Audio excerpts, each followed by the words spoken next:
What up, fam? It's your boy Izzy, and I'm just so happy to be back with y'all today. And today I have the honor of hanging out with somebody that is basically successful at everything that she touches, Miss Alexandra Ally Lozano. So what's crazy about this is I came across her while listening to an immigration podcast. So I kind of already have a preview, and I know that she's going to be able to share a lot of gems with us today. But before any of that, Miss Lozano, could you tell us a little bit more about yourself and who you are? That is an introduction of introductions. Wow, thank you. Well, I'm an immigration attorney. I'm based in the Seattle area, and I also am in a law firm consultant and coach.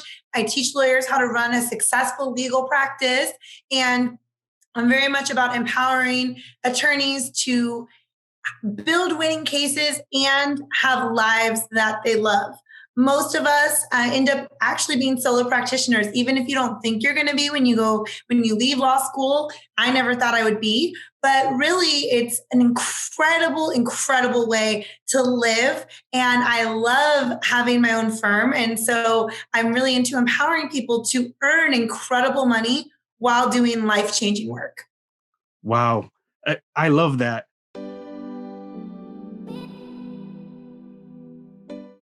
In your firm, from what I understand, you specialize in VAWA. Is that correct? Yeah, I do. So VAWA is the Violence Against Women Act. And there's a way to get immigration relief or get your papers, right? Through this. But it's an underutilized tool by immigration lawyers. And what's really fascinating about this is, I know your listeners are probably law students. Yeah. So I know that maybe people don't know the ins and outs of immigration law, but a summary is if you've entered the United States unlawfully, it is very difficult to ever get your green card. Mm. And so there's kind of a workaround, a loophole, if you will, by using VAWA. And most lawyers were not doing this for years and years and years. And when I realized this, I realized, one, I was not screening for this. Two, most lawyers were not screening for this. And three, there were hundreds, maybe thousands of people who I had said no to that could actually have gotten papers. Wow. And so I work with the Mexican community almost exclusively. I would say 99% of my clients are Mexican. They've all come to the United States unlawfully. People use the word illegally, right? But so unlawfully. And so their cases are not easy. There's the anchor baby myth is certainly a myth. Most people can never gain status, even when they have kids who are 21 years old, which is another myth about immigration. So VAWA is a fix to that. VAWA is, I don't want to call it a workaround because it's completely legitimate, but it's something that has made me so passionate because I can help my clients get their work permits, then get their green cards without leaving the country. And we got to turn all these no's, we can't help you, into yeses. We're going to be able to change your life and get you papers, which you deserve so much. Wow, I just love to hear that, especially when I know that behind every person that you help, there's families, I'm sure, that are just benefiting from that. So that's just wonderful to hear. And then that you found something that you're so successful at.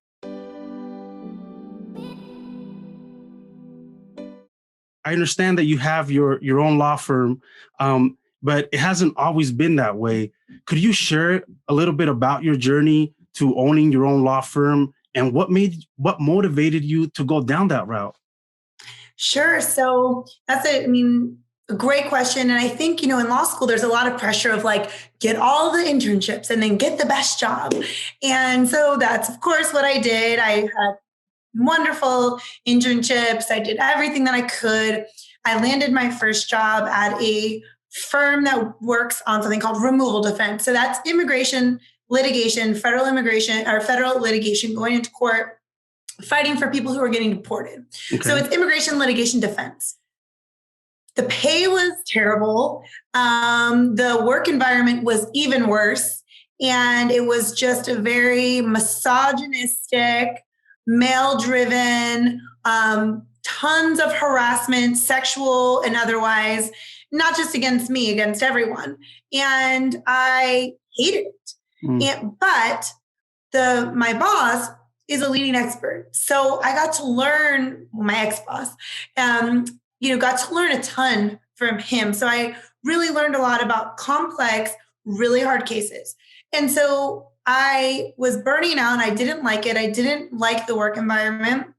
So I decided to move to a different firm, and I wanted to kind of balance out my caseload to not do so much litigation. And I never thought I wanted to be a litigator, but I actually love it. And so I changed law firms, but I also just hated the law firm experience. Just the grind. Most law firms are disorganized. Most law firms are slow. They're inefficient. They're really old fashioned. And, it's just, for me, it was never enjoyable. Well, maybe it's just because I'm an entrepreneur and I didn't know that as much about myself. I loved working in law firms because you get to learn, because that's the hardest thing about, if you don't find a job out of law school, you've got to go teach yourself and try to find mentors. And that's not always easy. But I got to learn a ton from my bosses, even though I absolutely hated working for them. And so I got to do that. But then I burnt out on all of working in law firms. It was not what I thought it was going to be in any way.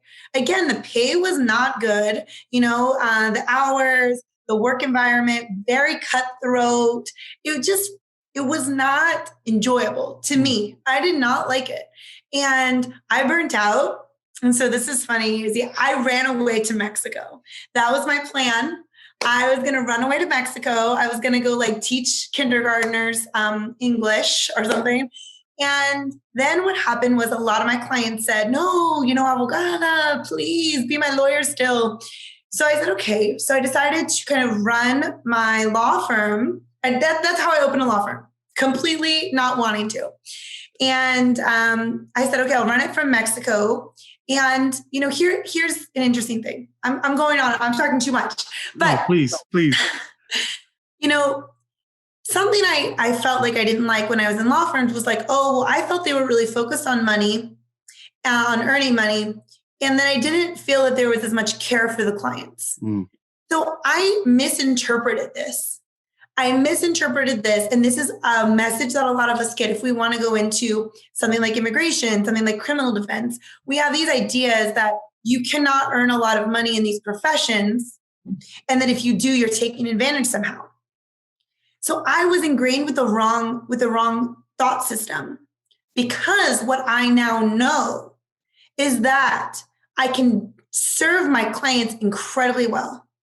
I can have a passion and heart and soul for serving my clients, changing lives, transforming generations. I can do incredible work, and I can charge a lot for it. And so what I realized was, it was never about the money. I thought it was that they were money hungry. I was wrong. They needed money to run a business. But what I was right about was, I didn't feel the heart. I didn't feel the passion. And there was also an extreme lack of organization, which almost every law firm has, that leaves clients unhappy, dissatisfied, calls not returned, all of that. So when I really decided to, what I call, be the CEO of my law firm, where I decided to run it like the business that it is, and I decided I'm going to make a lot of money. And let me tell you, I do make a lot of money. I make, I have a 7-figure, will probably break 8 figures, law firm, immigration law firm, working with undocumented people. So I have a very financially successful law firm. And also we are passion driven. We are mission driven. We have a mission, and everyone in my firm knows what the mission is. Nobody's there just doing a job and pushing papers. Everybody knows that their piece has a piece in the greater whole. And that's what was missing from my law firm experiences. That's what drove me to burn out. And then I was able to realize that's what was missing and be able to create it in my own law firm. From somebody that's hearing that, I just get inspired that you were able to turn something that was, at one point negative, but you were able to take the good out of that and now create something that is so successful.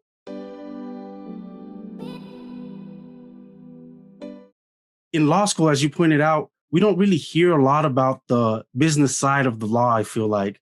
How have you become so successful at what you do to where now you even have, books, and where did you learn these methods that you teach? I am self-taught. That's what I say. I'm a self-taught businesswoman. And I think maybe that's why I'm good at it, because I'm not limited by what anybody else has said. Mm. Because here's the thing, law school is the practice of law is old-fashioned is what I mean. Because it makes sense. We're always looking at precedent. We're looking backwards. So what you see is law firms that are sitting there just boring as heck, doing the same thing that's always been done, run by white men who have had all the power and who have made all the decisions. And we can really turn all that on its head.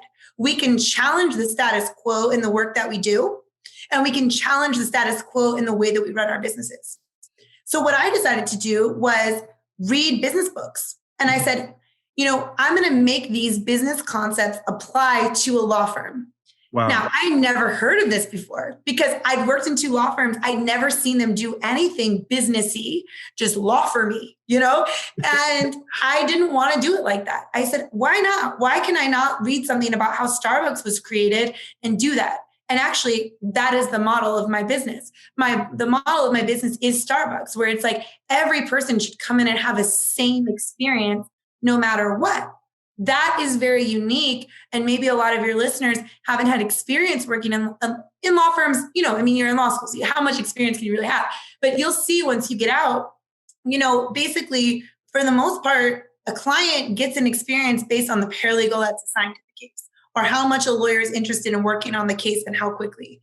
And instead, we decided to do an assembly line method, which is it is a completely revolutionary way to run a law firm that I created based on a Starbucks model that is like about a way of processing a case so it's never stuck. It's never depends on who your case is assigned to, and having kind of 4 seasons type of customer service. Because I'll tell you something, immigrants are never rolled out the red carpet. Right. They never get service. They never do. And you know what is a shame to me is that immigration lawyers who do care about the cause still have that model happening in their law firm. Wow. I want my clients to have a VIP experience. I don't care where they come from. My clients are low educated, low income, low level tech. I'm talking 6th grade education levels. And we will treat them like they are kings and queens because their lives are the most important thing to us. Right. And as they should, get that. They deserve that type of treatment.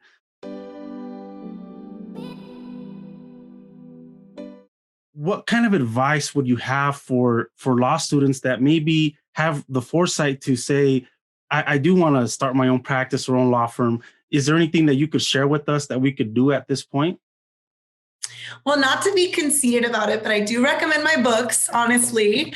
They are modern. They are, it was funny because when I decided I wanted to run my law firm like a business, when I realized that's what I had to do, I went down to the law library.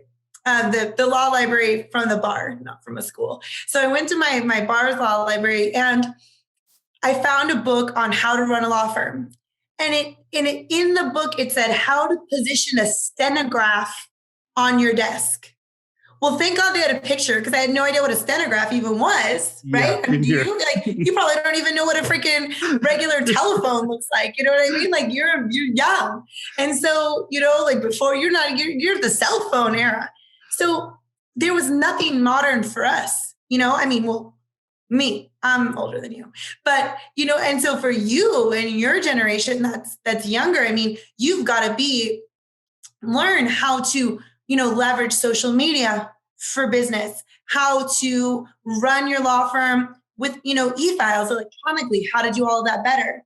And so my books, Be the CEO of Your Law Firm is one. Mm-hmm. Another one is called Law Firm Business School. Another one is called 6-Figure Solo. They're modern, they're up to date, and they're out of the box. And that's what I really think that we can bring to the profession and this younger generation of lawyers can really bring. Well, I appreciate that.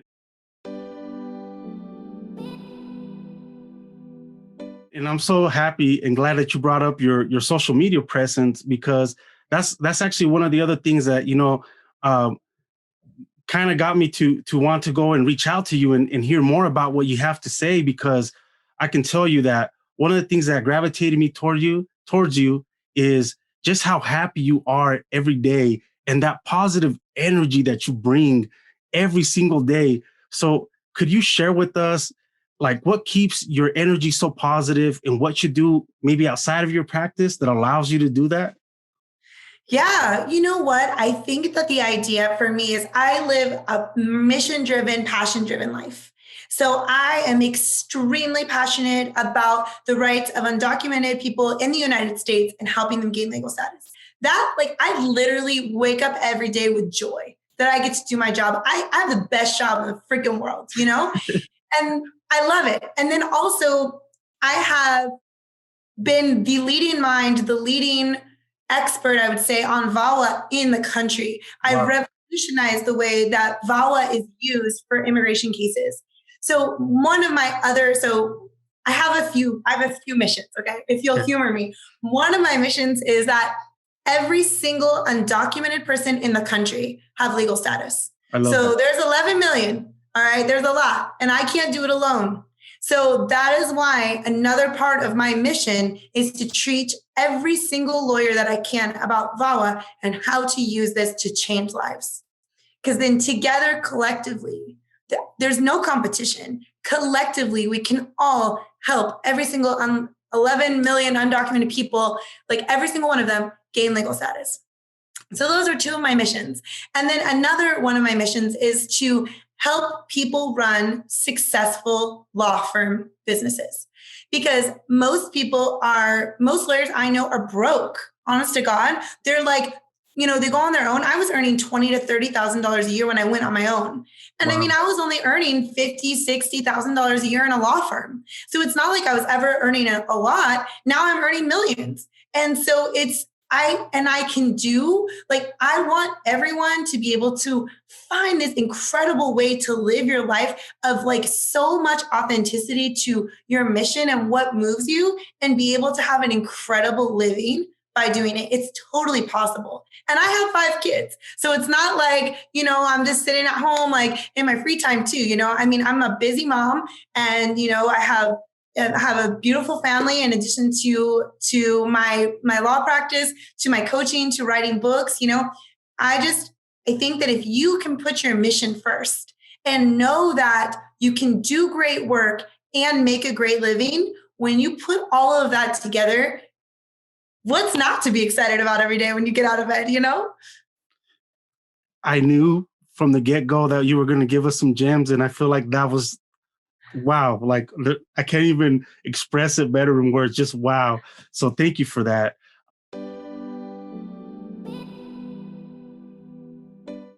And you already been giving us these things, but usually at the end of the interview, I like to ask if you could give us words of wisdom. And usually what that is just something that you think will inspire us, teach us something, or give us something to reflect on for the day. Could you share something like that with us? Well, I got a doozy for you. So what I want to talk about is being a zealous advocate. Okay. Here's something that law school does to us. It brainwashes us, and it makes us scared of the bar, and it makes us scared of ethics. And people go from being purpose-driven to being like, oh, I don't want to really fight that hard because, oh my gosh, what if the client gets upset and then they put a bar complaint? Listen, I'm not afraid of the bar complaint, and I don't want anybody to be afraid of the bar. I want you to be afraid of failing your clients for not being a zealous advocate. You will not catch me not fighting for my clients. It will not happen, right? So I don't care. I've gotten a lot of hate from other lawyers from the way I do VAWA, or some really like out of the box creative solutions I use for people with like really serious criminal history, or, deportation orders and stuff like that. But I'm like, you know what? The only person who's paying me is my client, and he is paying me for a result. And guess what? My crazy stuff works, So I hold myself, and it is in the ethical rules to be a zealous advocate. So I want every single law student to stop being scared of all these little things with the bar, and instead focus on your ethical responsibility to be a zealous advocate to your clients. That is what you owe them, and that's what you should do. Again, gems. zealous advocate. I love that. Thank Again, you. Ms. Lozano, thank you so much for your time today. I just know that people are going to be inspired by hearing you and are going to start thinking about practicing the law in a different way. So we appreciate that.